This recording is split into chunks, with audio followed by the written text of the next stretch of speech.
اس دین اسلام میں ہر ایک مسئلے کا حل رکھا ہے، اور یہ دین اتنا جامع ہے کہ کوئی بھی مسئلہ ہے، کوئی بھی پریشانی ہے، کوئی بھی ٹینشن ہے، اس کا حل اللہ نے پہلے سے ہی قرآن میں اور پیارے آقا کی زبان میں بیان کر دیا ہے۔ ابھی ہماری کمزوری ہوتی ہے کہ ہم اس چیز کو نہ سمجھ پا رہے ہیں اور نہ ہی اس بیان کی تہ میں پہنچ کر اس مسئلے کا حل نکال رہے ہیں۔ آج کل جو زیادہ تر مسائل ہیں وہ مسائل دراصل ذہنی تناؤ، جس کو آپ ڈپریشن کہہ دیں، ٹینشن کہہ دیں، پریشانی کہہ دیں، آپ کوئی بھی نام دے دیں، یا اس کو نفسیاتی مسائل کہہ دیں۔ اور آج کل جس حد تک یہ مسائل پھیل رہے ہیں، اس کی انتہا یہاں تک ہو جاتی ہے کہ بندہ پھر آخر میں یہ خیال کرتا ہے بھائی میرا اس دنیا میں رہنے کا کوئی مقصد نہیں، اور وہ خودکشی جیسا قدم اٹھا لیتا ہے۔ اور یہ اس وجہ سے ہوتا ہے کہ ہم انسان اللہ کے دین سے بے خبر ہیں، ناواقف ہیں۔ اللہ تعالیٰ نے بھئی قرآن میں صرف یہ نہیں ہے کہ بھئی آپ نے نماز کیسے پڑھنی ہے، زکوٰۃ کیسے دینی ہے، حج کیسے کرنا ہے، بلکہ قرآن مجید میں ہمارے تمام مسائل کو اللہ نے بیان کر دیا، ہمیں کس طرح رہنا ہے دنیا میں۔ کیونکہ دیکھیے، عبادت اسی وقت ہماری بہتر ہوگی کہ جب ہمارے حالات بہتر ہوں گے۔ مثلا ایک بندہ ہے، اس کو دکان کی ٹینشن ہے، گھر کی ٹینشن ہے، تو ظاہر ہے وہ ساری ٹینشنیں لے کر جب مسجد میں آئے گا تو نماز کے اندر بھی وہ ٹینشن میں ہی رہے گا۔ عبادت اس کی وہ بے ذائقہ ہو گئی، عبادت اس کی خشوع خضوع سے خالی ہو گئی۔ تو دین اسلام نے اس لیے ہمیں ایک دعا سکھائی، ربنا آتینا فی الدنیا حسنہ وفی الآخرۃ حسنہ وقنا عذاب النار، کہ بھئی پہلے اپنی دنیا کے حالات بہتر کرنے کی دعا کرو، اس کے بعد اللہ سے آخرت کی بہتری کی دعا کرو۔ اگر دنیا کی بہتری نہ ہوئی تو آخرت کی بہتری نہیں ہو سکے گی۔ بھائی کیوں نہیں ہو سکے گی؟ کیونکہ اگر دنیا بہتر نہیں ہے، ٹینشن، ڈپریشن، پریشانی، نفسیاتی مسائل سب کے سب، تو عبادت بھی خراب ہوگی۔ تو لہٰذا دین اسلام نے ہمیں ایک تو یہ بتایا کہ ہم اپنی زندگی کو بہتر بنائیں، الجھنوں سے نکلیں۔ اب الجھنوں سے نکلیں گے کیسے؟ اب اس کا بھی طریقہ دین میں ہے۔ پیارے نبی صلی اللہ علیہ وسلم نے بڑے پیارے انداز سے یہ چیزیں ہمیں سمجھائی ہیں، لیکن ہماری توجہ نہیں جاتی۔ دین اسلام میں یہ بات موجود ہے کہ بھائی جو پریشانیاں ہیں، ٹینشن ہے، ڈپریشن ہے، اس کی ایک دو وجہ آتی ہے جو آج ہمارے معاشرے میں بھی موجود، اگر یہ بے شمار وجوہات ہیں، تو ایک بنیادی وجہ کیا ہے کہ بھائی آج صبر نہیں ہے، شکر نہیں ہے۔ یہ صبر اور شکر، یہ دو ایسی خصوصیات ہیں، خاصیتیں ہیں، یہ دو ایسی خوبیاں ہیں جو انسان کو پریشانیوں سے نکال دیتی ہیں۔ پیارے نبی صلی اللہ علیہ وآلہ وسلم کی تعلیمات میں صرف ظاہری نہیں، باطنی تعلیمات بھی ہیں۔ آقا علیہ الصلوۃ والسلام نے بڑا پیارا ارشاد فرمایا، عجب لامر المومن ان امرہ کلہ لہ خیر، کہ ایک مومن جو ہے اس کے ساتھ جو بھی معاملہ پیش آتا ہے اللہ تعالیٰ کی خیر ہی خیر ہوتی ہے اس میں، کوئی بھی معاملہ پیش آئے۔ وَلَيْسَ ذَلِكَ لِأَحَدٍ إِلَّا لِمُؤْمِنٍ، اور یہ مومن کے علاوہ کسی کے ساتھ نہیں ہے۔ اب وہ کیا ہے؟ آقا فرماتے ہیں کہ ان اصابتہ سرا شکرا، کہ بھئی اگر مومن کو خوشی ملتی ہے نا وہ شکر کرتا ہے۔ اب یہ شکر سے کیا ہوتا ہے؟ نیکیوں میں اضافہ۔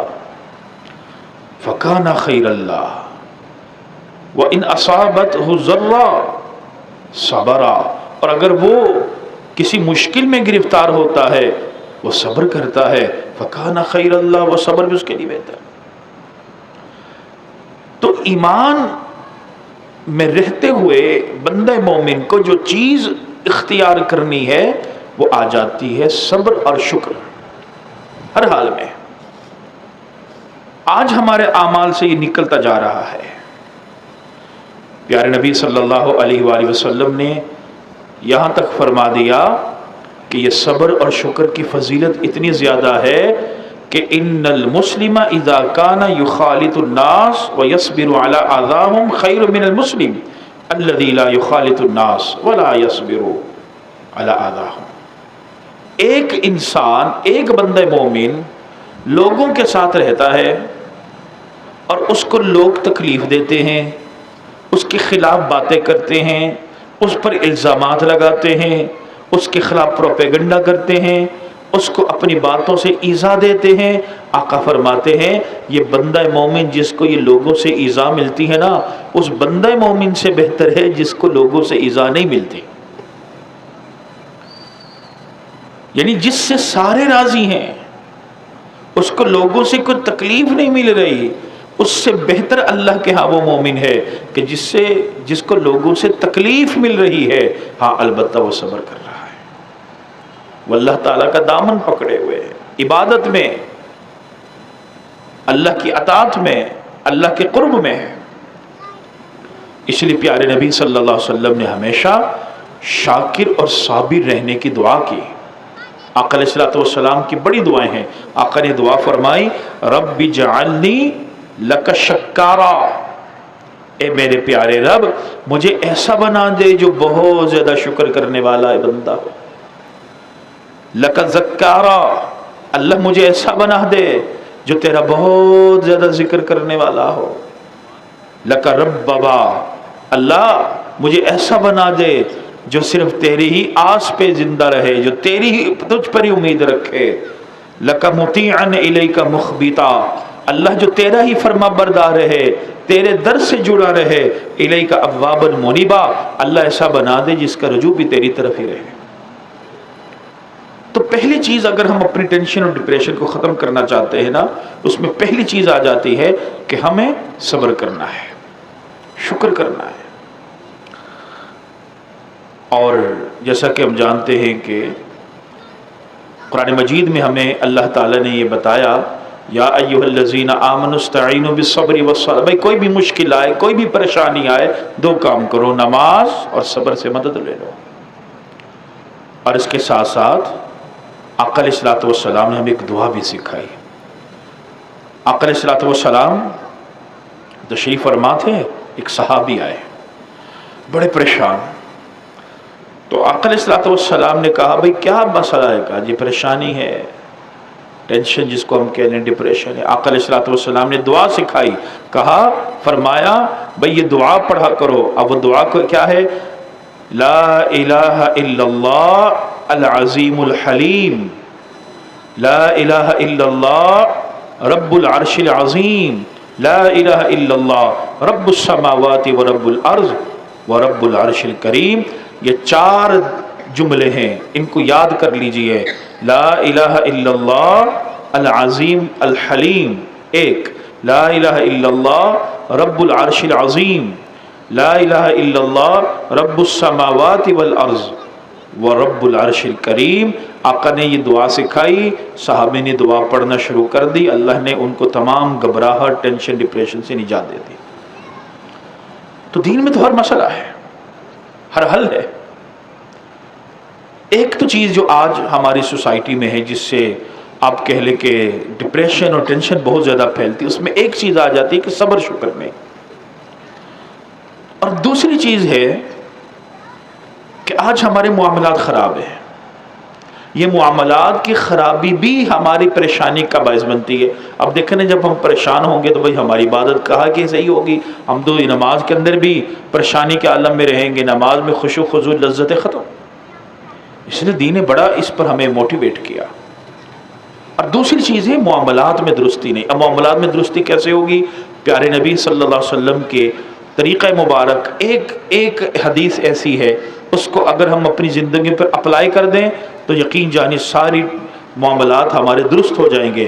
آقا علیہ الصلوۃ والسلام نے فرمایا الانات من اللہ والعجلۃ من الشیطان، فرمایا کہ یہ جو جلد بازی ہے نا، یہ شیطان کی طرف سے ہوتی ہے، اور ٹھہراؤ یہ اللہ کی طرف سے ہوتا ہے۔ کسی بھی معاملے میں خرابی کی سب سے بڑی وجہ یہ ہوتی ہے ہم جلد باز ہو جاتے ہیں۔ بھائی کسی نے کوئی بات کر دی، بس فوراً آگے سے ریئیکٹ کر دیا، کسی نے کوئی بات کر دی آگے سے فوراً جواب دے دیا، کسی کے بارے میں بات سن لی فوراً آگے سے بات کر دی۔ جب یہ چیزیں آ جاتی ہیں تو پھر ہمارے معاملات جب خراب ہو جاتے ہیں، ان معاملات کی خرابی ٹھیک کیسے ہوگی؟ ہم جلد بازی سے بچ جائیں۔ اس لیے معاملات کے حوالے سے اللہ رب العزت نے قرآن مجید میں ایک بڑی پیاری بات بیان فرمائی ہے، اس کو ہم ذرا سمجھ آئیں۔ یعنی بندہ ہونا کیسا چاہیے، انسان میں خوبی کیا ہونی چاہیے۔ جب موسیٰ علیہ السلام مصر سے آپ ہجرت کر گئے، تشریف لے گئے اور مدین کے علاقے میں چلے گئے، وہاں حضرت شعیب علیہ السلام کے صاحبزادیاں پانی پلا رہی تھیں، تو آپ نے وہ جانور لیے، آپ نے پانی پلا دیا، پھر واپس غار میں چلے گئے، ساتھ ہی ایک غار تھا اس میں بیٹھ کے تشریف لے گئے۔ اب وہ بیٹیاں جو تھیں حضرت شعیب علیہ السلام کی، اپنے بابا کے پاس گئیں، والد کے پاس گئیں، حضرت شعیب علیہ السلام کے پاس، اور انہوں نے جا کر حضرت موسیٰ علیہ السلام کی دو خوبیوں کا بڑا ذکر کیا۔ علماء فرماتے ہیں یہ دو خوبیاں ہر انسان میں ہونی چاہیے، وہ اللہ کے ہاں بڑا مقبول ہو جائے گا۔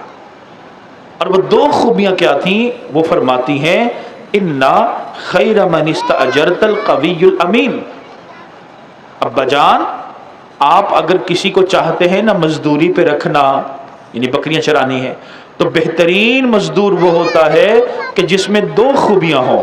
پہلی خوبی القوی، وہ مضبوط ہو۔ اب یہ علماء فرماتے ہیں مضبوطی دو طرح سے ہے، ایک ظاہراً اور ایک باطناً۔ مثلا ظاہری طور پر بھی وہ مضبوط ہو، اور باطنی بس جو فیصلہ کر دے اٹل ہو گیا، جو اللہ کی توفیق سے کام ہو گیا اٹل ہو گیا۔ اور الامین، اور دوسری چیز امانت دار ہو، مضبوط فیصلے والا بھی ہو، امانت دار بھی ہو، یہ بڑی خوبی ہے۔ اس لیے اللہ رب العزت نے ہمیں یہ سمجھایا اور اللہ نے یہ بتایا کہ تم معاملات کو ٹھیک کریں۔ اچھا، معاملات میں ایک بہت بڑی خرابی اس وقت ہوتی ہے کہ جب ہم بلا وجہ قرضہ لے لیتے ہیں، ضرورت نہیں تھی قرضہ لے لیا۔ اللہ کے نبی صلی اللہ علیہ وسلم نے اس سے پناہ مانگی، اور اللہ کے نبی صلی اللہ علیہ وسلم نے فرمایا اللہم انی اعوذ بک من المأثم والمغرم، اے اللہ میں تجھ سے پناہ مانگتا ہوں ہر اس کام سے جو گناہ کا ہے، اور ہر اس قرض سے جو میں ادا نہ کر سکوں، اس قرض سے میں پناہ مانگتا ہوں۔ اس لیے علماء نے لکھا معاملات اس وقت خراب ہوتے ہیں ہم جب بلا وجہ قرضہ لینا شروع کر دیتے۔ اب یہ قرضہ آج کل مطلب ایک تو قرض یہ ہے کہ کوئی کاروبار کے سلسلے میں قرضہ لے لیا، اور قرض کی ایک دوسری صورت آ جاتی ہے کہ آپ کوئی بھی چیز لے لیتے قسطوں پر، جس کو انسٹالمنٹ کہتے ہیں۔ آپ نے انسٹالمنٹ پہ کوئی چیز لے لی، اب آپ وہ انسٹالمنٹ پے نہیں کر سکتے، آپ نے جان کر لے لی، اپنے اوپر قرضہ چڑھا لیا، یہ بھی قرض ہے۔ اور اس قرض سے ہمارے پیارے نبی نے پناہ مانگی۔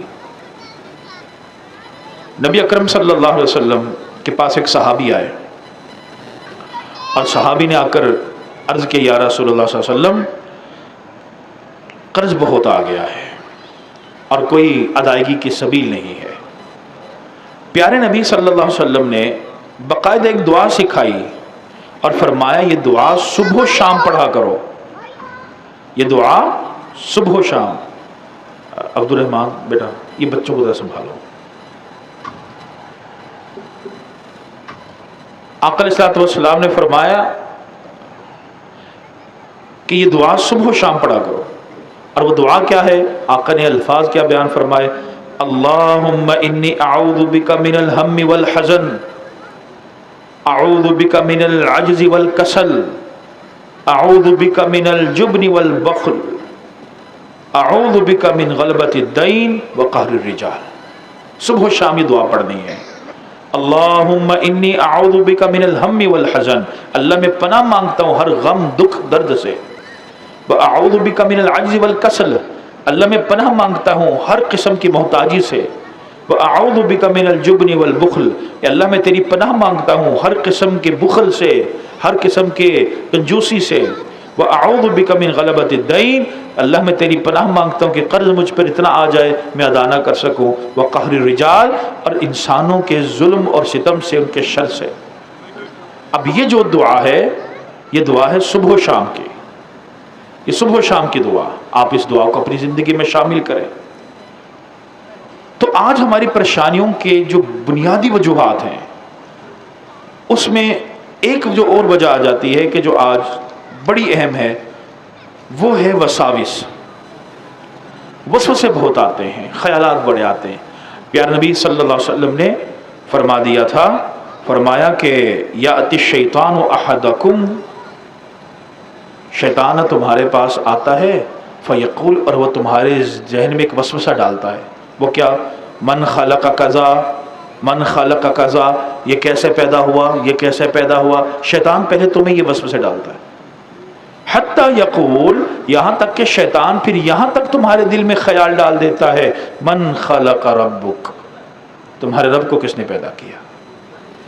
فَإِذَا بَلَغَهُ، جب شیطان اس حد تک پہنچ جائے نا، فَلْيَسْتَعِذْ بِاللَّهِ وَلْيَنْتَهِ، اس سے بچو اور تم اپنی زبان سے کہو اعوذ باللہ من الشیطان الرجیم. یعنی اگر شیطان کو کھلی چھٹی دے دو گے وہ تمہیں وسوسوں میں ڈالتا رہے گا. ایک چین بنتی جائے گی خیالات کی، تھاٹس کی. اس کا حل کیا ہے؟ اپنے وسوسے کو شروع میں کنٹرول کر لو.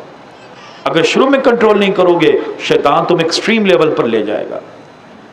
اس لیے پیارے نبی صلی اللہ علیہ وسلم نے ایک اور حدیث میں فرمایا، لا یزال الناس یتساءلون حتی یقال ھذا خلق اللہ الخلق، کہ ایک وقت آئے گا لوگ یہاں تک پہنچ جائیں گے کہ اللہ رب العزت نے کس چیز کو کیسے پیدا کیا.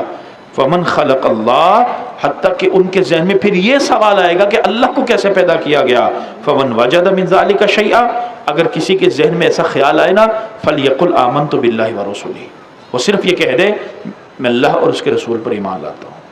تو وسوسوں کا حل یہ ہے کہ ہم اگر اپنے ذہن سے وسوسے نکالنا چاہتے ہیں تو اس کا بنیادی حل یہ ہے کہ ہم سب سے پہلے اپنے خیالات کو قابو میں کریں. اور پیارے نبی صلی اللہ علیہ وسلم نے ہمیں ایک حل بتایا ہے کہ ہم خوشگوار زندگی کیسے گزار سکتے ہیں. اب وہ ذرا نسخہ سن لیں. آقا علیہ الصلوۃ والسلام نے ہمیں سمجھایا کہ من اراد ان تستجاب دعوہ، اگر تم چاہتے ہو نا تستجاب دعوتہ، کہ تمہاری دعا اللہ قبول کرے، تم جو مانگو اللہ تمہیں دے دے. وَأَن تُكْشَفَ كُرْبَتُهُ، اور تمہارے غموں کو، دکھوں کو اللہ تم سے دور کر دے. اب ظاہر یہ دو ایسی چیزیں ہیں ہر انسان چاہتا ہے، اس کی دعا قبول ہو اور دوسرا اللہ اس کے دکھ درد کو دور کرے. آقا فرماتے ہیں تم میں سے جو یہ دو چیزیں چاہتا ہے نا وہ کیا کرے؟ فَلْيُفَرِّجْ عَنْ مُعْسِرٍ، وہ کسی تنگ دست کی مدد کر دے، وہ کسی غریب کی مدد کر دے، وہ کسی مسکین کی مدد کر دے. تم اس کی مدد کرو گے اللہ بھی تمہاری مدد کر دے گا. جیسے پیارے نبی صلی اللہ علیہ وسلم نے فرمایا تم کسی انسان سے تکلیف کو دور کرو گے اللہ تم سے تکالیف کو دور کر دے گا. تو اگر ہم آج مطمئن زندگی گزارنا چاہتے ہیں تو پھر یقین جانیے کہ دین اسلام پر چلیں. جب دین پر چلیں گے اللہ ہمیں بڑا ہی اچھا نوازے گا. ایک بار ایک صحابی تھے حضرت مقداد رضی اللہ تعالیٰ عنہ. حضرت مقداد جنت البقیع کی طرف تشریف لے گئے، 2-3 اور ان کے ساتھ اصحاب تھے. تو جب وہ وہاں تشریف لے گئے تو ویران جگہ تھی اور وہ کوئی کام تھا، واپس آ رہے تھے تو دیکھا ایک چوہا ہے، اور وہ چوہا بل سے نکلتا ہے اور اس چوہے کے منہ میں 1 دینار ہے۔ اب وہ حضرت مقداد بڑے غور سے دیکھ رہی ہیں، چوہا دینار لے کر بل کے اندر سے نکل گیا۔ تھوڑی دیر گزری، چوہا اندر پھر گیا، پھر منہ میں 1 اور دینار لے کر باہر آیا۔ تھوڑی دیر کے بعد تیسرا دینار، چوتھا۔ مقداد کہتے ہیں 17 دینار ہو گئے۔ دینار کہتے ہیں سونے کا سکہ، گولڈ کوئن آپ اس کو کہتے ہیں۔ جیسے آج کل انعامات ہوتا ہے نا، یہ سونے کا سکہ کون جیتے گا، اس وقت یہ سونے کا سکہ کرنسی ہوتی تھی جس کو دینار کہتے تھے۔ 17 دینار۔ حضرت مقداد کہتے ہیں اس نے پھر دوبارہ چوہا اندر گیا اور باہر آیا تو اس کے منہ میں کپڑا تھا سرخ رنگ کا، تو میں نے وہ کپڑا نکالا اور دیکھا اس میں پھر 1 دینار، کل ہو گئے 18 دینار۔ حضرت مقداد کہتے ہیں میں نے وہ دینار لیے، پیارے نبی صلی اللہ علیہ وسلم کے پاس حاضر ہو گیا۔ صحابہ کا یہ طریقہ تھا کہ کوئی بھی ایسی انہونی چیز ہوتی تھی نا، فوراً آقا کے قدموں میں آ جاتے تھے۔ تو حضرت مقداد کہتے ہیں میں 18 دینار لے کر حضور کے پاس آیا، پورا واقعہ سنایا، حضرت یہ واقعہ ہوا ہے، اور پھر یہ کہا، حضرت مقداد فرماتے پھر میں نے یہ کہا خذ صدقتها یا رسول اللہ، اے اللہ کے نبی یہ 18 دینار مجھے ملے نا، آپ یہ 18 ہیں، ان میں سے جو اللہ کے نام میں آپ بہتر ہیں وہ آپ اٹھا لیں، لے لیں، میں چاہتا ہوں ان میں صدقہ دوں کچھ۔